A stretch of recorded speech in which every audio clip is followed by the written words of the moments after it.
Hello বন্ধুরা, village পুতুল কিচেনে আবারও আপনাদের সবাইকে স্বাগত জানাই। আজ আমি আপনাদের জন্য পাঙ্গাস মাছের একটা নতুন রেসিপি শেয়ার করব। মাছটা অনেক বড় ছিল, তাই আমি দোকান থেকে লেজের পাশটা নিয়েছি। নিয়ে এসে ভালোভাবে কেটে ধুয়ে পরিষ্কার করে নিয়েছি। রেসিপিটা পুরো দেখার অনুরোধ থাকলো বন্ধু। এবার আমি বাগানে চলে যাব।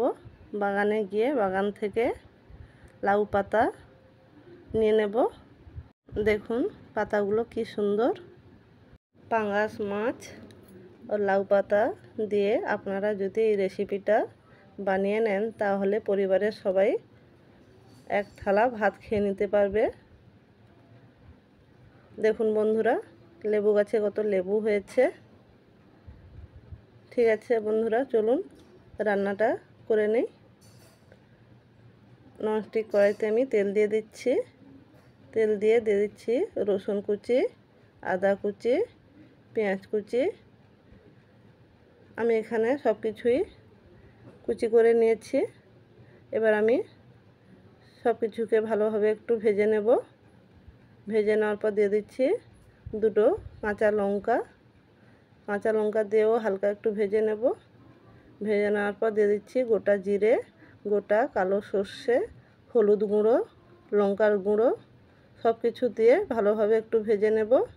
ভেজে নেওয়ার পর এই ভেজে নেওয়ার মশলাটা আমি একটা প্লেটে নিয়ে নিচ্ছি। প্লেটে নিয়ে নেওয়ার পর আমি এই মশলাটাকে শিলে বেটে নেব। আপনারা চাইলে মিক্সিতেও বেটে নিতে পারেন। খুব মসৃণ করেই বেটে নিতে হবে। আপনারা দেখবেন যে মিক্সির বাটা মশলা আর শিলে বাটা মশলার মধ্যে অনেক পার্থক্য থাকে।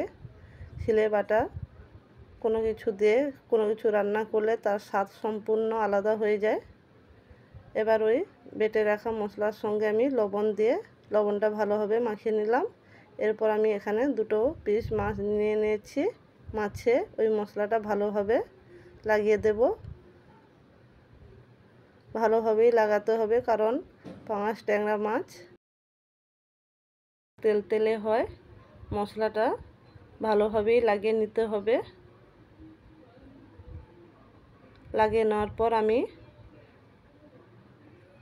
5 মিনিট রেস্টে রেখে দেব। এর মধ্যে আমি পাতাগুলোকে ভালোভাবে ধুয়ে পরিষ্কার করে নিয়েছি। পরিষ্কার করে নেওয়ার পর এখানে আমি 3টা পাতা নিয়েছি। একটা পাতা নিয়ে নিয়েছি। পাতার মাঝখানে মাছটা রেখে ভালোভাবে পাতাটাকে ভাঁজ করে নেব। আমি এখানে নারকেল গাছে পিঁচ দিয়ে আটকে দিচ্ছি। আপনারা চাইলে সুতো দিয়েও বেঁধে দিতে পারেন।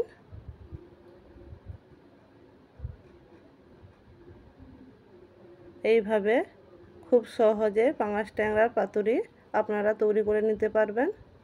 আমি আরেকটাও রেডি করে নেব একই রকমভাবে।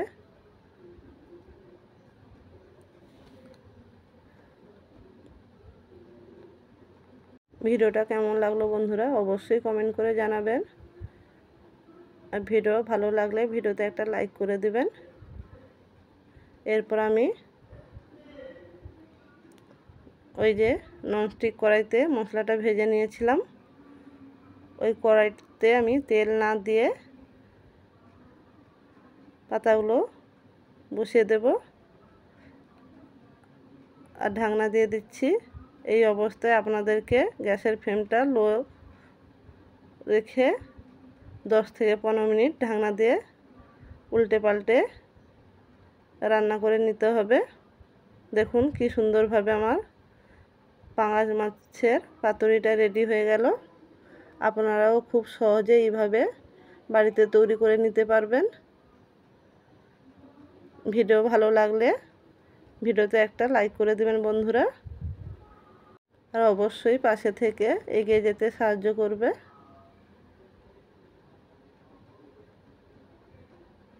আজ এই পর্যন্ত, আবারও দেখা হবে নতুন কোনো রেসিপি নিয়ে। সবাই ভালো থাকবেন, সুস্থ থাকবেন। টাটা বন্ধুরা।